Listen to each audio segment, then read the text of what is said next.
Merhaba, Bitki Günlüğü'me hoş geldiniz sevgili bitki dostları. Bitkilerin dünyasına yaptığımız bu yolculukta her gün yeni bitkilerle tanışabilir, onların pek fazla bilinmeyen hikayelerini benden dinleyebilirsiniz. Dilerseniz hemen yeni bir bitkiyle daha tanışalım. Hidre ya da Latince adıyla Astragalus gumifer, baklagiller yani Fabaceae ailesinin üyesi olan Batı ve Orta Asya kökenli dağlık bölgelere özgü çalı formunda bir bitki türüdür. Bitkinin adı olan Astragalus, Yunan dilinde ayak bileği kemiği anlamına gelir ve bitkiye tohumlarının kemik parçalarını andırması nedeniyle bu isim verilmiştir. Gumifer soyadı ise reçine veren anlamındadır. Türkçe'ye Arapça ve Farsça'daki adıyla kitre olarak girmiştir. İlk kez 18. yüzyılın sonlarında Lübnan dağlarında keşfedilerek botanik literatürüne kazandırılmış. Kitre, İran, Irak, Suriye, Lübnan, Afganistan, Pakistan ve Türkiye'de doğal halde yetişir. Yarı kurak, bol güneş alan ve drenajı yüksek dağlık ve kayalık yamaçlarda yetişen bitki, yaklaşık 1200 ile 2600 metreler arasında görülebilir. Bitki çorak topraklarda doğal olarak yetiştiği için kuraklığa da dayanıklıdır. Kitre dikenli ve sık dallara, odunsu bir gövdeye sahip, yarım metre kadar uzayabilen bir çalıdır. Kitre ayrıca bileşik formda tüylü yapraklara, genellikle pembe, beyaz ya da krem rengi tonlarda görülen ve yaprak koltuğunda açan kokusuz çiçeklere sahiptir. Mayıs ve Ağustos ayları arasında çiçeklenen kitre, çiçeklerini tozlaştırdığında baklagillere özgü tohum keseleri oluşturur. Çok yıllık bir bitki türü olarak ortalama 5 yıl civarında hayatta kalır. Çoğunlukla arılar ve bazı kelebek ve güve türleri tarafından ziyaret edilen çiçekleri bu böcekler için bir nektar kaynağıdır. Kitre ayrıca tüm baklagiller gibi azot bağlayıcı bakterilerle simbiyoz bir ilişki kurarak toprağın azot seviyesini artırır ve çevresindeki diğer bitkilerin hayatta kalmasına da destek verir. Astragalus türleri içinde özellikle hayvanlar için zehirli olan bazı toksik alt türler olsa da kitre ticari üretime konu olan uluslararası değerlendirmelere göre güvenli ve ekonomik açıdan değerli bir bitkidir. İlaç ve gıda sektöründe yaygın kullanılan ve nadiren alerjik reaksiyonlara yol açan kitre, E413 gıda katkı maddesi kodu ile sınıflandırılmıştır. Fakat unutmamanız gereken önemli bir bilgi, bitkiyi doğadan toplanmış ham haliyle asla kullanmamanız gereklidir. Bitkinin endüstriyel üretime konu olan kısmı toplanarak işlem gören reçinesidir.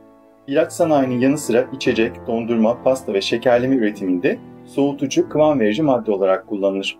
Özellikle pasta süslemelerinde kullanılan şeker hamuru içeriğinde bağlayıcı unsur olarak kitre de yer alır.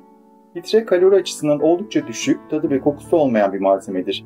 Güney Asya'da bitkinin reçinesi suda bekletilip jel halini aldıktan sonra süt, şerbet, meyve ya da gül suyu ile karıştırılarak soğuk tüketilen badem ya da antep fıstığı parçalarıyla süslenen katire şarbat yani kitre şerbeti adı verilen bir içecek de elde edilir. Bitkinin reçinesinin kristallerinden elde edilen bu jel, yanık ve yara tedavisinde kullanılan kremlere de eklenir. Özellikle kitrenin ilaç sanayinde kullanımı tablet formundaki ilaçların üretilmesine imkan verir. Kitre ayrıca pastel boyaların üretiminde, kağıt ve tekstil sanayinde, sigara ve pro üretiminde, ayrıca kozmetik bazı ürünlerde de kullanılır. Kullanım alanı oldukça geniş olan bu ürün, ayrıca geleneksel Ebru sanatındaki gibi mermer desenli boyama ve kaplama işlemleri için de kullanılabilir. Bu arada geleneksel el sanatlarıyla ilgilenen bitki dostlarım kitre adını ilk olarak Ebru sanatı sayesinde duymuş olabilirler.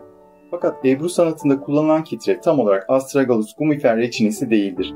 Çeşitli bitkiler, bunların tohumları ve su yosunundan elde edilen ve boyanın kağıda aktarılmasını sağlayan öz suyunda muhtemelen bu videoda anlattığım kitrede ana malzeme olarak kullanıldığı için ona bu isim verilmiş olabilir. Bu arada yeri gelmişken Ebru sanatı 15. yüzyılda Orta Asya'dan İpek yolu ve İran üzerinden Osmanlı'ya ulaşan, 16. yüzyılda Altın Çağ'ını Osmanlı İmparatorluğu İstanbul'unda yaşamış olan ve buradan da 17. yüzyıl Avrupa'sına Osmanlı geleneksel el sanatı tanımıyla ulaşan bir sanat türüdür. Fakat haliyle günümüzde bu sanata başta İran olmak üzere Hindistan ve Japonya bile sahip çıkıyor. Hatta bu konu yüzünden geçmişte YouTube üzerinde Ebru sanatını kendi ülkesinin geleneksel sanatı gibi anlatan Amerika'da yaşayan bir Japon sanatçıyla bile tartışmıştı. İşin aslı Osmanlılar Ebru sanatının mucidi değiller. Ama onun geliştirilip dünyaya tanıtılmasını sağlayan ilk millet de Osmanlılar.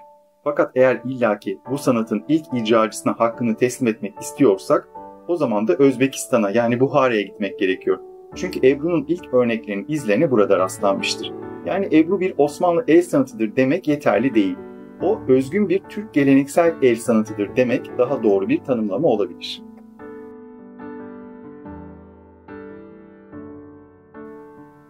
Bitkimize geri dönecek olursak, kitre ticari olarak tohumla üretilir.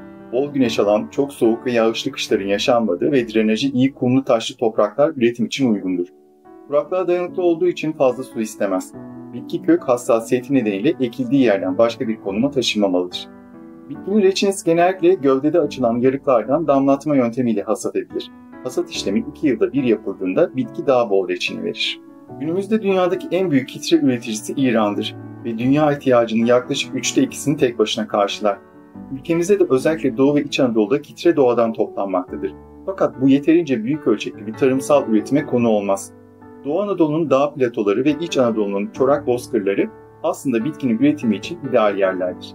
Türkiye'den yurt dışına ihraç edilen kitrenin %70'i Erzurum, Erzincan ve Sivas civarından doğal halde toplanır. Kitre bu kadar yaygın kullanıldığı halde herhangi bir inanış, söylence veya efsaneye konu olmamıştır. Belki de bu hikayeleri keşfetmek için İran ya da bitkinin ilk keşfedildiği Lübnan dağlarındaki köyleri ziyaret etmek gerekir. Ama benim böyle bir imkanım olmadığı için artık o taraflara yolu düşen bitki dostlarımızdan haber bekleyeceğiz. Son olarak kitrenin özellikle son yıllarda biyomühendislik, gıda kaplama, biyopolimer ve sağlıklı yaşam sektörlerinde kullanımına ilişkin araştırmaların arttığını da belirtmeliyim.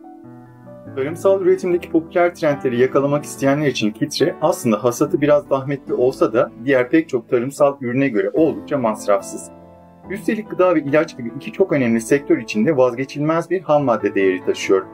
Örneğin yüksek kalitede iyi işlenmiş ve sertifikalı kitre reçinesinin dünya pazarında kilogram başına güncel alım fiyatı 60 ile 70 dolar civarında.